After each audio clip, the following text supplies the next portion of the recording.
আসসালামু আলাইকুম। মুরগির খামারে লিটার হিসেবে সবথেকে গুরুত্বপূর্ণ যেটা আমাদের প্রয়োজন হয় সেটা হচ্ছে কাঠের গুঁড়া। এই কাঠের গুঁড়াগুলি বিভিন্ন মিল থেকে সংগ্রহ করে এনে তারপর আমরা আমাদের মুরগির লিটার হিসেবে এগুলিকে ব্যবহার করি। এক সপ্তাহ বা 15 দিন পর পর ক্ষেত্র বিশেষ এই লিটারগুলি আমরা দিয়ে থাকি। তো আজকে আমাদের গন্তব্য হচ্ছে এই লিটার বা কাঠের গুঁড়াগুলি সংগ্রহ করতে আমরা মিলে যাব। যদিও আমাদের এই কাজটি করতে হয় একেবারে সকালবেলা, এর কারণ হচ্ছে মিল যখন অন হয়, মানে মিলে যখন গাছগুলি কাটা হয় তার আগেই এই কাঠের গুঁড়াগুলি আমাদেরকে সংগ্রহ করে নিয়ে আসতে হয়। এজন্যই খুব সকালবেলা আমরা চলে এসেছি কাঠের মিলে, অর্থাৎ এটাকে সমেল বলা হয়। এখানে আমরা চলে এসেছি সকাল সকাল কাঠের গুঁড়িগুলি সংগ্রহ করার জন্য। দেখতেই পাচ্ছেন কি পরিমাণ কাঠের গুঁড়ি এখানে জমা হয়ে আছে। এটা মূলত গতকাল এবং গতকালকে রাত্রের যে কাজগুলি হয়েছে, মানে যে কাঠগুলি ফারানো হয়েছে, সেই কাঠের গুঁড়াগুলি মূলত এখানে জমা হয়ে আছে। এই সমিলের নিচে 4 কোণা বিশিষ্ট একটি চেম্বার তৈরি করা থাকে। এই চেম্বারের মধ্যে মূলত হচ্ছে যে কাঠের গুঁড়িগুলি গিয়ে জমা হয়। পরবর্তীতে এই কাঠটাকে ওখান থেকে উঠিয়ে তারপর এখান থেকে কাঠের গুঁড়িগুলিকে পরবর্তীতে সরানো হয়। জায়গাটা যেহেতু আমাদের পরিচিত, তাই সকালবেলা এখানে কেউ না থাকলেও আমরা নিজেরা এসে কাঠটাকে এখান থেকে সরিয়ে তারপর ওই চেম্বারের মধ্যে নেমে আমরা কাঠের গুঁড়িগুলিকে সংগ্রহ করে আমাদের বস্তার মধ্যে সুন্দর করে কাঠের গুঁড়িগুলিকে আমরা ভরে নিচ্ছিলাম। এখান থেকে কাঠের গুঁড়ি ভরতে ভরতে আমাদের অনেক বেশি সময়ের প্রয়োজন হবে, কারণ আমরা 10 বস্তার মতো কাঠের গুঁড়ি এখান থেকে ভরে নিয়ে যাব এবং বস্তাগুলিকে খুব সুন্দর করে আমরা যেতে যেতে তারপর ভরতেছিলাম, কারণ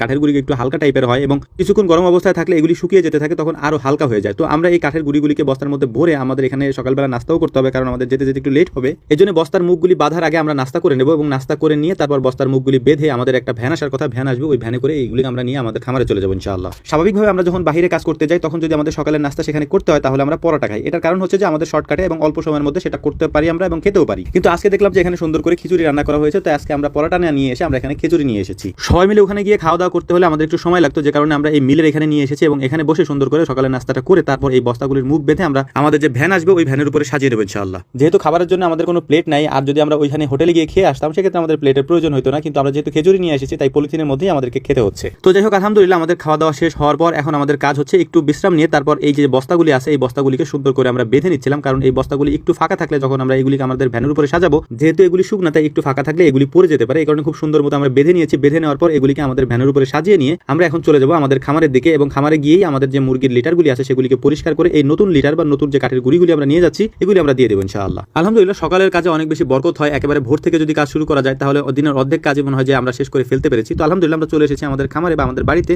এখন এগুলিকে আমরা সুন্দর করে সাজিয়ে রাখবো, সাজিয়ে রেখে আমাদের যে আগের যে লিটারগুলি আছে মুরগির ঘরের সেগুলিকে আমরা পরিষ্কার করে ফেলেছি। পরিষ্কার করার পর এখন আমরা নতুন লিটারটা এখানে দিয়ে দেবো ইনশাআল্লাহ। মুরগির ঘরের লিটার 10 থেকে 15 দিন পর পর এরকম চেঞ্জ করে দিলে এটা থেকে ভালো একটা ফলাফল আপনি পাবেন। এটার সব থেকে ভালো গুণ হবে হচ্ছে যে এটা থেকে তেমন একটা গ্যাস হবে না, এবং গ্যাস যদি না হয় তাহলে আপনার মুরগিগুলো খুব ভালোভাবে সুস্থ থাকবে ইনশাআল্লাহ। তো আপাতত 2টা খামারে আমরা এটা ব্যবহার করতেছি। একটা হচ্ছে আমাদের টাইগার মুরগির যে খাবারটা আছে সেখানে আমরা এটা ব্যবহার করেছি এবং এই মুরগিগুলো আলহামদুলিল্লাহ এখন ডিম দিচ্ছে, এবং এর পাশাপাশি আমরা আমাদের যে ফার্মি মুরগিগুলো আছে অরিজিনাল মিশরীয় ফার্মি সেখানেও আমরা এটাকে পরিষ্কার করে দিয়ে দেবো ইনশাআল্লাহ। আমরা খুব সকালবেলা এই লিটারগুলিকে নিয়ে এসেছি এবং সকালবেলা লিটারটা দেওয়ার পরে বিকালের দিকে এগুলি ডিম পাড়া শুরু করে, অর্থাৎ দুপুরের পর থেকে নিয়ে এই মুরগিগুলো ডিম পারে। আমাদের এখানে যে ডিমগুলি পারে সেই ডিমগুলিকে আমরা একসাথে সংগ্রহ করি না, বারবার গিয়ে ডিমগুলি সংগ্রহ করি। এর কারণ হচ্ছে যে এই ডিমগুলি ওরা ভেঙে ফেলে, ডিম পাড়ার পরে ডিমগুলিকে ওরা ভেঙে ফেলে।